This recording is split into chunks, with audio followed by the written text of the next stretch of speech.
লক্ষ্মীর ভাণ্ডারে টাকা জমিয়ে দুস্থদের বস্ত্রদান প্রমীলা বাহিনীর।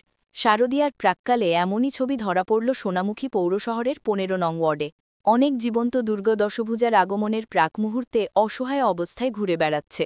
এবার তাদের মুখে হাসি ফোটাতে এগিয়ে আসলেন সোনামুখী পৌরশহরের ১৫ নম্বর ওয়ার্ডের প্রমীলা বাহিনী। বছরভর লক্ষ্মীর ভাণ্ডারের টাকা জমিয়ে প্রায় ২০০ জন দুস্থ মহিলার হাতে তুলে দেওয়া হল নতুন বস্ত্র। এদিন সন্ধ্যায় সোনামুখীর বিশিষ্ট সমাজসেবী বাবলি গোস্বামীর নেতৃত্বে ১৫ নম্বর ওয়ার্ডের মহিলারা সাহায্যের হাত বাড়িয়ে দিলেন অসহায়দের উদ্দেশ্যে।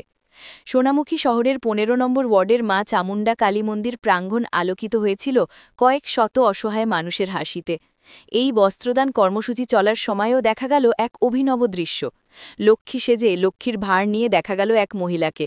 মর্তে যেন দেবী দশভুজার কন্যা স্বয়ং মা লক্ষ্মীর আগমন ঘটেছে। শারদীয়ার পূর্বে এই ধরনের উপহার পেয়ে বেজায় আপ্লুত জীবন্ত দুর্গারা।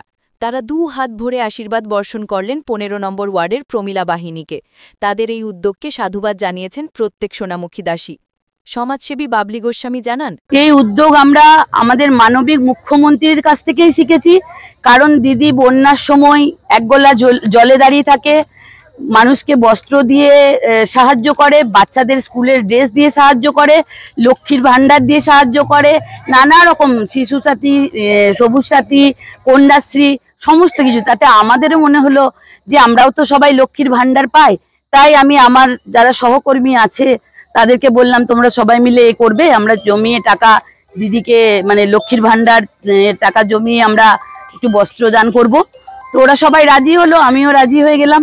তাতে করে আমাদের এই উদ্যোগ মাননীয় মুখ্যমন্ত্রীকে আমরা এটা অর্পণ করলাম। কতজনকে আজকে